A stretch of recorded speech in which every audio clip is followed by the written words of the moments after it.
Steno MJ dictation ऋषि प्रणाली अभ्यास 14 से 40 तक डिक्टेशन शुरू होती है। स्टार्ट। एक आदमी पेड़ पर है। भोला का बाप कानपुर जाता है।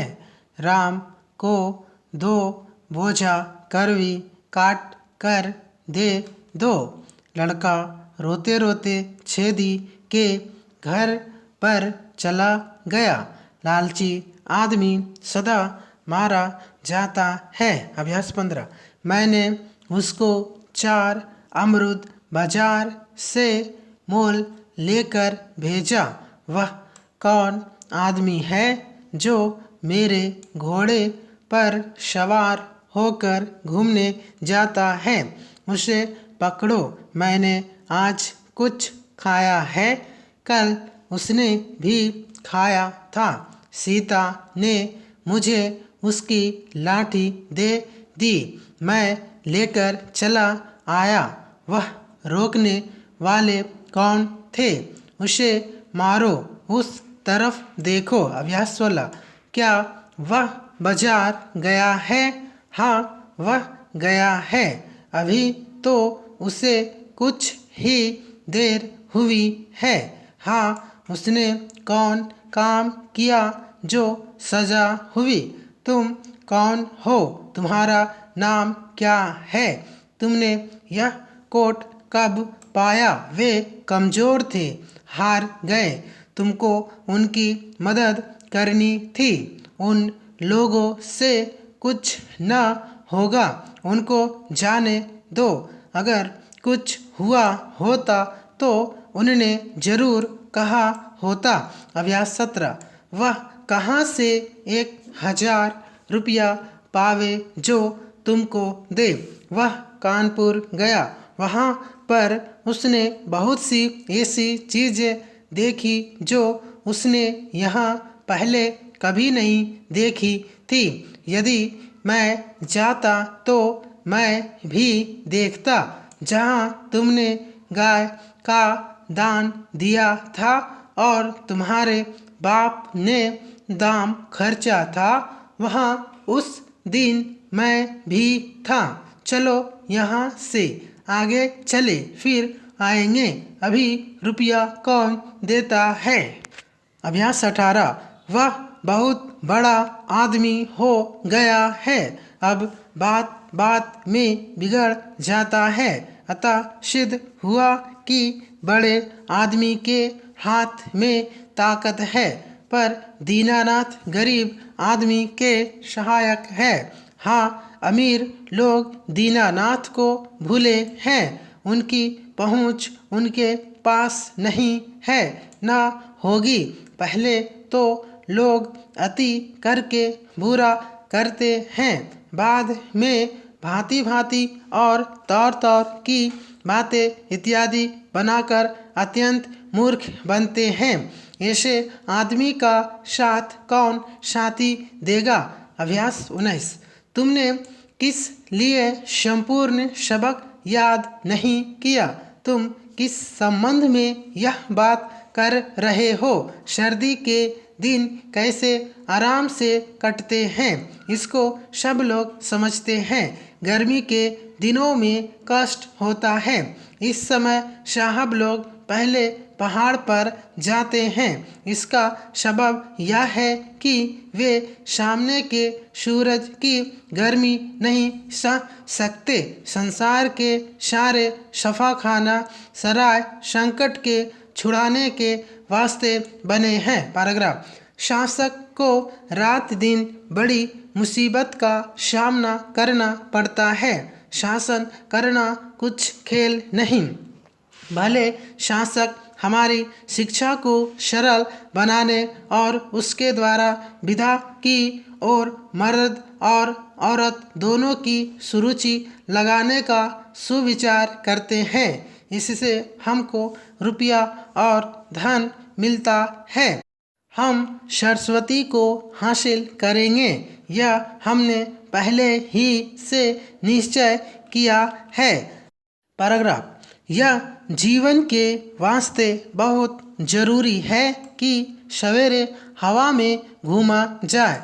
जिस समाज में सिर्फ अपना मतलब देखने वाले आदमी है वह आज दिन डूबी है। यह सुनकर वे बिल्कुल घबरा गए, मानो बिजली गिर पड़ी। ईश्वर के आश्रय के सिवा संसार में और किसी का सहारा न देखना चाहिए। छोटे लोगों के मध्य में रहकर उनको अच्छी शिक्षा देनी चाहिए। पैराग्राफ। लाला सीताराम और बहुत से लोग बस्ती गए थे, वहाँ से बहुत सी चीज़ें लाए। ऐसा काम न करो कि लोग बुरा कहे। ईश्वर से डरो। अगर रोशनी न हुई तो लोग शाम को काम कैसे करेंगे। वह ऐसा तेज दौड़ा कि गिर पड़ा, इसीलिए आज स्कूल नहीं गया। तुम यहाँ कब आए? जब से तुम यहाँ थे तब से मैं भी था। अब चलो घर चले। पैराग्राफ। जो जैसा करेगा वह वैसा फल पावेगा। जो लोग काम को इस तरह करते हैं उसमें कोई बात बचने नहीं देते। क्या, कौन और कैसे का पूरा विचार रखते हैं। ऐसा मथते हैं कि कोई बात बचने नहीं देते। जैसे तैसे पूरा ही करते हैं, वे धन्य है। मुसीबत पर कोई किसी के काम नहीं आता, चाहे वे तुम्हारे दोस्त हो, तुमको चाहते हो, तुम पर कृपा रखते हो, उनका काम निकलता हो, पर बातों का विचार इस तरह जाता है जिस तरह सूरज के निकलने पर अंधकार। पैराग्राफ। सुंदरवन एक जंगल है। इसमें कई किस्म के जानवर, कुछ छोटे कुछ बड़े रहते हैं। जो जिसको पाता है खा जाता है। कोई किसी का विचार नहीं रखता है। जिस तरह के जानवर वहाँ रहते हैं उनसे किसी तरह भी जान छुड़ाना मुश्किल है। उसने उसकी कलम और उसकी ही स्याही से आप कई तस्वीर खींची, ना तुमको बुलाया ना तुम्हारे पास आया। यह मुझ में कमी थी कि मैंने ना तुमको ना तुम्हारे बहन को इसकी कोई सूचना दी, जिससे तुम गुस्सा हो गए हो। पैराग्राफ। उसने उसको एक पैसा दिया। बहुत बड़ी बात और बाद में बुरी बात दोनों बुरी है। अब तुम कब आओगे? जिस तरह भी हो उनको साथ लेकर अति तेजी से आना। वह यहाँ वहाँ जहाँ कहीं भी हो सका गया, पर मार खाने के सिवा और कुछ नहीं पाया। ईश्वर स्वतः कुछ नहीं करता, लेकिन वह हमारे तुम्हारे या उनके द्वारा सारा काम करता है। यदि तुम चाहो तो एक अथवा दो अमरूद खा सकते हो। वे बाजार गए थे, वहाँ से भांति भांति और तौर तौर के खिलौने इत्यादि अत्यंत सस्ते दाम पर लाए। क्या अब आशा की जाए कि लड़के खुश होंगे? सामने जो लाला साहब लंबी छड़ी लिए खड़े हैं, उनके द्वारा कई ऐसे काम हुए हैं जिनको आज छोटे बड़े सब मानते हैं। अतः पहले उनकी बात और बाद में उनके साथी की बात मानी जाती है। सुबह उठकर सबक याद करना चाहिए, यह जीवन के लिए जरूरी है। विधा से संबंध रखने वाले समाज को इस ओर सब लोगों का ध्यान खींचना चाहिए। दान में रुपया, गाय आदि सब कुछ देना चाहिए। इसके सबब से संपूर्ण दाम तथा धन मिलता है। रात दिन औरत मर्द सबको जब कभी समय मिले थोड़ा बहुत जो कुछ हो सके यह काम करे।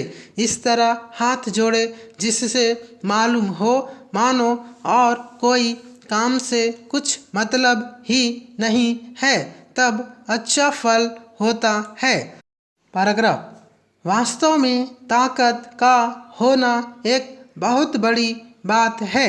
इसको वही हासिल करता है जो सर्वथा कायदे से रहता है और कोई ऐसा चीज नहीं खाता पीता जिससे हानि हो। वक्त का विचार कर जो काम करता है वह क्या नहीं कर लेता। वह खेलते कूदते कहते सुनते यहाँ तक कि किताब पढ़ते समय भी वक्त का विचार रखता है। तुमने अथवा तुम्हारे साथी ने मेरे वास्ते ऐसा क्या ज़्यादा किया है जो इतराते हो। तुम इकट्ठा आ रहे हो इसीलिए एकदम भागो। पैराग्राफ। तुम नीरे मूर्ख हो, कोई अन्य नई बात बोलो। नित्य नित्य वही बात कहते रहने से लोग नीचे गिरते हैं। तुम्हारी शिकायत सुनते सुनते जी उब गया है। अब यह आवश्यक है कि जहाँ तक हो सके शक्ति भर तुम सुधारने की कोशिश करो, नहीं तो पीटोगे तुम तथा तुम्हारे दोस्त हमारे लड़के की नई गेंद नहीं खेल सकते, तथापि खेलते रहो, आदत पड़ेगी ही। पैराग्राफ। ज्यों ही मैं कानपुर में पहुंचा लोग आने लगे। उस समय किनसे मैंने क्या कहा याद नहीं। तुम क्यों बंदी को मारने जाते हो? तुम यूं ही करते हो, यह अच्छी बात नहीं। इस काम में जिन लोगों ने तुम्हारा साथ दिया है या जिन्हें तुम्हारा भरोसा है उनका पीटना ही ठीक था। यह निंदा की बात है। जनता में ऐसे विचार फैलाना अच्छा नहीं। पैराग्राफ। लड़के अपने अपने खिलौने और पकवान लिए खेलने जा रहे थे। वे जितना ही खेलेंगे तंदुरुस्त होंगे। यह बड़े ताज्जुब की बात है कि वह दुगना तिगुना चौगुना तो खाता है फिर भी उतना काम नहीं करता जितना कम खाने वाले। हमको कितना ही काम करना पड़े आप इस बात का कतई तनिक भी विचार न करें। तुरंत जो काम हो भेज दे। मैं इतना काम तो तुरंत ही कर सकता हूँ। मेरे नीचे और भी बहुत से काम करने वाले आदमी हैं जो तमाम कामों को बड़ी आसानी से कर सकते हैं। चिराग के तले हमेशा अंधेरा ही रहता है। पैराग्राफ। प्रायः यह देखा जाता है कि जो परमात्मा चाहता है वही होकर रहता है। इसलिए प्रत्येक औरत या मर्द को उसके प्रतिकूल कोई कर्म न करना चाहिए। श्रद्धा पूर्वक उसके प्रति विश्वास रखना चाहिए। हर तरफ भीतर बाहर बेहतर से बेहतर खेल हो रहे थे, परंतु जो खेल हमने परसों देखा था उस तरह का खेल फिर नहीं देखने में आया। ऐसा न करो, कारण कि ऐसा करने से नदी में गिरने का डर है। नदी के किनारे से दूर रहो, करीब न जाओ, नहीं तो यदि गिरे तो कोई तरकीब न चलेगी। पैराग्राफ। जैसा करोगे वैसा फल मिलेगा। बचकर किधर भागोगे? जिधर भागोगे तिधर ही मार पड़ेगी। आपस में मिलकर रहना चाहिए। बाहर बहुत देर तक या बहुत दूर तक घूमना खराब बात है। खेलने के पश्चात तुमको इधर उधर न घूमना चाहिए। घर पर अपने बाप के पास बैठकर पढ़ना चाहिए। बेशतर तो तुम ऐसा नहीं करते थे। धीरे धीरे तुमको आदत सुधारना चाहिए। पैराग्राफ। कल मैं कलकत्ता गया था। वहाँ पर केवल कुछ ही देर रुक सका। मुश्किल यह थी कि मैं कई हफ्ते से घूम रहा था और इसीलिए बिल्कुल यहाँ रुकने के काबिल नहीं रह गया। इस गुलबंद के बनाने में हमारा कुछ हिस्सा नहीं है, बल्कि जो कुछ काम है वह तुम्हारा ही है। बीच में काला ऊन कैसा अच्छा मालूम होता है। मेरा सारा हिंदुस्तान घुमा हुआ है। हमेशा मैं घुमा ही तो करता हूँ और करता ही क्या हूँ। तुम इलाहाबाद म्यूनिसिपैलिटी के कितने बार मेंबर चुने गए हो? तुम्हारे कमरे का क्या नंबर है? पैराग्राफ। आप कब आएंगे? जल्दी आना, अभी तो बहुत सवेरा है, नहीं देर हो जाएगी। बिना आपके आए काम न चलेगा। काउंसिल के कई मेंबरों ने जेल का निरीक्षण कर आने पर अपनी राय पेश कर दी। मैं सवेरे उठकर सिर्फ दूध पीता हूँ। इससे बदन पर रौनक आती है और खूबसूरती बढ़ती है। आज के साधारण जलसा में कई प्रश्नों पर अच्छा वाद विवाद रहा। शुरू में तो कुछ गर्मा गर्मी रही, परंतु जल्दी ही सारा काम खत्म हो गया। पैराग्राफ। स्वराज का प्राप्त करना कुछ हंसी खेल नहीं है। इसकी आराधना करने वाले न स्वास्थ्य की परवाह करते हैं न तंदुरुस्ती की। क्या तुमको यह स्वीकार है? यदि नहीं तो कोई दूसरे ही रास्ते पर बढ़ो। आखिर तुमको स्वयं भी कुछ तो करना ही चाहिए। सर्वत्र ही स्वतंत्रता की धूम मच रही है। लोग खुले दिल इसकी ओर प्रस्थान कर रहे हैं। इसका आंदोलन भी उग्र स्वरूप धारण कर रहा है। अत्र तत्र जिधर देखो उधर ही लोग अपनी जान की भी परवाह न कर इस आंदोलन में भाग ले रहे हैं। पैराग्राफ। महाशय जी, आप किसी की मुसीबत को क्या जाने? हमको तो सिर्फ परमात्मा का ही भरोसा है। यदि वह सहायता न करता तो अब तक मैं तुम्हारा शिकार बन गया होता।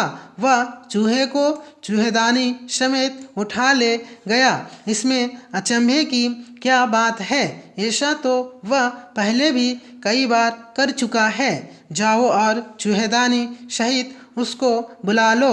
हिंदू और मुसलमानों में जो रोज बारंबार झगड़े होते हैं, उसके कई कारणों में से एक मुस्लिम लीग और हिंदू महासभा ऐसी संस्थाओं का होना भी है। अब इन झगड़ों को समाप्त करना ही हमारा उद्देश्य होना चाहिए। सितमित बैठे बैठे झगड़ा करना अच्छी बात नहीं। इस विषय में तुम्हारी क्या सम्मति है? पैराग्राफ। अंग्रेजों का राज्य सारे संसार में फैला हुआ है, मगर जो उनकी सत्ता पहले थी वह युद्ध के बाद से जाती रही है। अगर आप उस युवक को बगैर कुछ दिए हुए भगा देंगे तो ठीक न होगा। यह बड़ी कठिन गुत्थी है, किंतु आप इसको भी हल कर सकते हैं। यथार्थ में यह बात ठीक नहीं, क्योंकि तुम या तुम्हारे बाप दोनों के पास यथेष्ट धन है। इसीलिए आपको उस दुखी की मदद यानी सहायता करनी चाहिए। अगर अंग्रेज बगैर युद्ध में चीन के युवकों को यथार्थ में यथेष्ट सहायता दे तो चीन के दुश्मन यानी जापान का हराना कुछ कठिन नहीं। पैराग्राफ। इतना बड़ा अर्थात लंबा चौड़ा पतलून पहनकर कहाँ जाने का इरादा है? यह पतलून बड़े होने पर भी ऊंचा है। एक नाव गंगा जी को पार कर रही थी, पर बीच धारा में पहुँचते ही डूब गई। परस्पर न लड़ो, हम लोगों के अतिरिक्त जो कोई भी इसे देखता है बुरा कहता है। इस किस्म का कोई अच्छा उदाहरण खोज निकालो। पैराग्राफ। एक नगर में एक बुढ़िया रहती थी। वह बहुत गरीब थी, लोगों की मजदूरी करके अपना पेट पालती थी। जब उसके पास कुछ पैसा हो गया तो उसने उन पैसों से एक मुर्गी मोल ली। वह मुर्गी रोज एक अंडा दिया करती थी। बुढ़िया उसको बेचकर अपना काम चलाती थी। एक दिन बुढ़िया ने सोचा कि मुर्गी का पेट चीरकर सब अंडे निकाल लेना चाहिए, जिससे बहुत सा दाम मिले। यह सोचकर उसने मुर्गी को पकड़कर छुरी से उसका पेट चीर डाला, मगर वहाँ एक अंडा भी न निकला। तब तो बुढ़िया को बहुत अफसोस हुआ और पछताने लगी। पैराग्राफ। 5 वर्ष पहले हम लोग कलकत्ते गए थे। वहाँ बहुत बड़ी बड़ी इमारतें बनी थी। उनको देखते ही जी खुश हो जाता था। यही इच्छा होती थी कि कुछ दिन उसी नगर में रहा जाए। हमने खाना बनाने का अच्छा प्रबंध कर लिया था। इसमें हमारे मित्र रामेश्वर प्रसाद बड़ी मदद करते थे। हम उनसे अक्सर कहा करते थे कि मित्र तुम कष्ट मत करो, मगर वह ना मानते थे। हम और वह अक्सर इकट्ठे ही बैठकर खाते थे। खाना खाते वक्त इधर उधर ना देखना चाहिए।